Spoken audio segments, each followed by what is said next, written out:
The annual general meeting is an opportunity for the Bermuda Football executive members to be able to present to the affiliates all of our various reports. One of the first things we were pleased to report is that our audited financial statements for our year just ended at the end of April 2013, as audited by KPMG, are complete. Those audited statements were presented to our affiliates tonight, and then there were various questions, and then they were accepted by the Congress, and after that they would then be filed with the Charities Commission. So the Bermuda Football Association is so pleased that our audited statements from just a few months ago, when our season has come to an end, with a lot of work by our financial controller and our treasurer, we're able to get everything submitted, and the audit firm is able to produce the audit. So we're very happy about that, and of course we're always one of the first to comply with the requirements of the Act. We also had to report that our audit of our FIFA account was completed. That was in January. It gets done in January of each year. That was completed as well, and that's filed with FIFA. And FIFA always know that the Bermuda Football Association are one of the first countries in the world to present the audit of the FIFA funds that we hold here in Bermuda. So we're very happy about that also. And so the affiliates were happy about that. We also discussed a number of committee reports. We discussed our competitions report, which was led by Calvin Blankendow. He spoke about the leagues, the competitions. Congratulations to the teams that had won last year, in particular Devonshire Recreation Club, Devonshire Cougars, who were the Triple Crown champions. And during our any other business, most of the affiliates rose to also say congratulations to Devonshire Rec. I think they promised that they would do it again this season, because they will be claiming those trophies themselves. So that was from the leagues and competition. We also had the Player Development Committee led by Mark Wade as the chairman, and he presented the report on a number of things, our national teams, our national academy. And as you know, we have coaches at our national academy. We have a national director, a director of the national academy, who pull together our training for our international teams. And so Mark was also able to point out that we had the under-15 boys team in the CONCACAF champions, who won their 5 games in their group, and then advanced to the semifinals, and then advanced to the finals day, where they came 4th out of the tournament. We're waiting the technical report from the technical study group of CONCACAF about how they perform, but I know from the various members of the technical committee from CONCACAF who were there, and I was present, and I heard them say all positive things about Bermuda, as well as presidents of other countries who were saying, what are you doing in Bermuda that's able to get your players playing like how they're playing? And so a lot of credit has to go to Andrew Bascom on the coaching staff, the head coach at our senior and our junior level, and also the staff coaches that work with him. So we're very pleased about that, and the affiliates were very pleased to hear about the performance of our under-15. We also have tonight, at this point in time, we have our under-17 girls team who are in Haiti, and as everybody will know, they've advanced to the semifinals. They're going to play Haiti in order to get to the 2 spots in the final. And so they're doing a magnificent job. They're undefeated in Haiti, and remember, they advanced from a previous group about a month or so ago. So the affiliates were very happy about that progress also. And we know that the 2 teams that make it to the final will be the teams that will advance out of the Caribbean Football Union into the CONCACAF finals. And those finals, which will be a group round of about 8 teams, the winners of that group, several of them, I think it might be 3 or 4, I'm not sure which, will actually advance to the FIFA World Cup under-17 girls. That would be a tremendous feather in our cap. We're able to even advance to CONCACAF round. So those girls are doing very, very well. We're very proud of the under-17 girls team.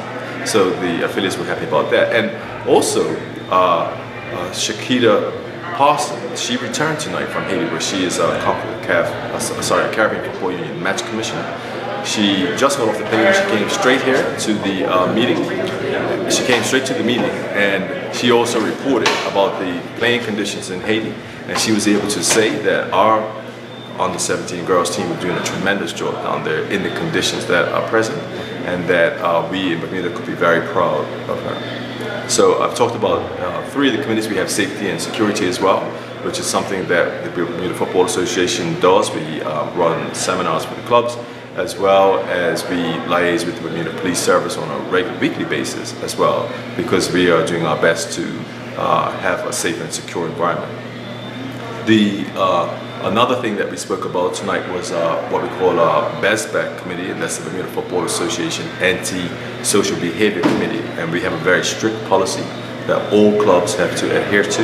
And the first step of that was that all of the clubs had to submit their rosters to the Bermuda Football Association. That has been done. All our senior teams have provided those rosters. Our next step is that those go to the Bermuda Police Service for them to vet, and they have a stoplight system whereby it's red, green, and gold.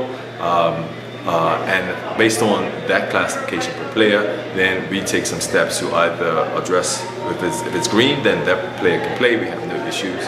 If it's yellow, we have to be able to sit down and have some discussions with that player and the club so that they can actually turn around and become a productive member of society. And then we also have, if it's red, where that's a person who's not going to be playing in our program unless they go through some rehabilitation, a period whereby they can come back into the program. So there are a number of things that we discussed, and we're looking forward to having a great season. Everybody here wanted to have a great season coming up, and everybody's quite game to be on the field and to win some trophies and silverware at the end of the season. Now the next question would be, you have all this in place to vet players and so forth.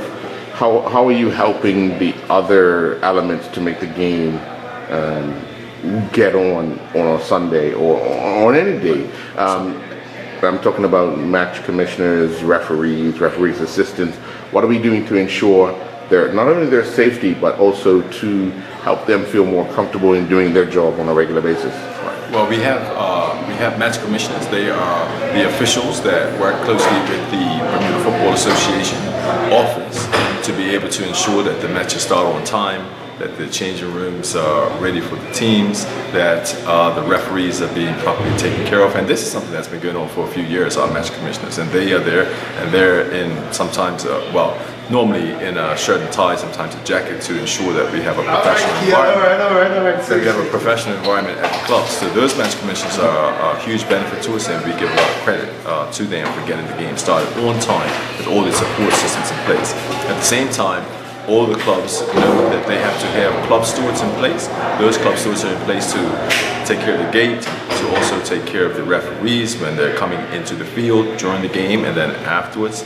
And then also just to have a general view about an eye of what's going on at the games. We know that a lot of people come to football games because it's a great environment, and they got some historical teams and also some new teams that are playing. So it is a lot of fun at a football game. We have not had an incident at a football game for many, many, many years. We know that more than a decade ago, and probably was about a decade ago, that we did have a big incident. Since that time, we've been on top of that. And so we're very pleased that it is a safe environment. Last year was one incident that we got right on top of and that we dealt with. And then also by coming up with our antisocial behavior policy. With that policy, we've met with the former Minister of Sport, we've met with the current Minister of Sport and briefed them on what the policy is. We've met, and it's a policy that the clubs have adopted, along with the Bermuda Football Association, and along with the coaches, informing the players about what it's about. It's been a positive reaction from everybody to ensure that we're going to have a good time playing football. All right, Mr. President, obviously over the past year, we have internationally been recognized for our accomplishments, not only at the senior level, but at the youth level as well. Under your leadership, you've been able to pull together youth coaches and the like. How gratifying is it for you that we've been able to come out of groups and progress at the international level? Well, several years ago, the Bermuda Football Association accepted as a mandate that we would be very competitive in CONCACAF, but that we could also be champions in the Caribbean Football Union. So the Caribbean Football Union is about 30 countries, and then the wider group of CONCACAF can get us up to 40 countries. And we've always maintained that we will be the top in CFU, and then very competitive. So what we're finding out now is that from a lot of years and a lot of commitment from a lot of people, that's past presidents, coaching staff, administrators, and the commitment of club presidents to their programs, that they would all commit to the National Academy that we have. And it is my view that with the Player Development Committee, with Mark Wade being there as a chair for a few years, where there's some long-term continuity, directors, that we're able to actually have a good training program on a good surface at the BFA field. So we have to be grateful for FIFA for allowing us to build that field so that we could have a home with lights. So I mean, many years ago we were struggling to find a place. We have to use a club, which was always a conflict, and sometimes not always available and not the best conditions. But now we have that, and that has made a huge difference. So the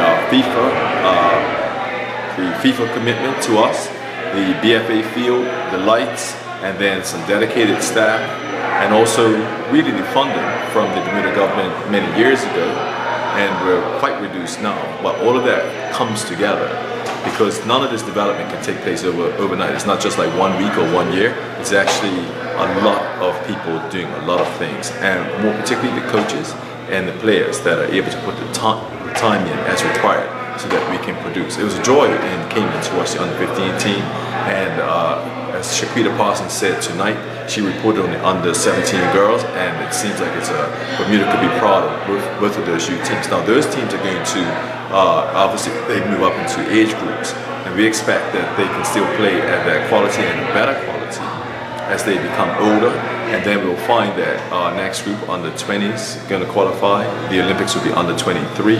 And of course, they come around in every 4 years and every 2 years for some of the youth tournaments. And we know that the pool and the talent is there at the coaching level and at the player level for us to be able to qualify, advance through the rounds out of the Caribbean Football Union into the CONCACAF rounds and be competitive. And then, who knows, one day, I'm very confident that Bermuda is going to put a team in one of the disciplines of football into, or one of the categories, into FIFA World Cup final.